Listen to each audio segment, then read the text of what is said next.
अथ प्रथमं दशकं सान्द्रानन्दावबोधात्मकमनुपमितं कालदेशावधिभ्यां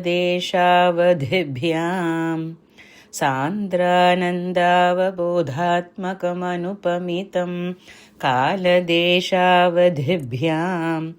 निर्मुक्तं नित्यमुक्तं निगमशतसहस्रेण निर्भास्यमानम् निर्मुक्तं नित्यमुक्तं निगमशतसहस्रेण निर्भास्यमानम् अस्पष्टं दृष्टमात्रे पुनरुरुपुरुषार्थात्मकं ब्रह्मतत्त्वम् अस्पष्टं दृष्टमात्रे पुनरुरुपुरुषार्थात्मकं ब्रह्मतत्त्वं तत्तावद्भाति साक्षात् गुरुपवनपुरे हन्तभाग्यं जनानां तत्तावद्भाति साक्षात् गुरुपवनपुरे हन्तभाग्यं जनानाम्।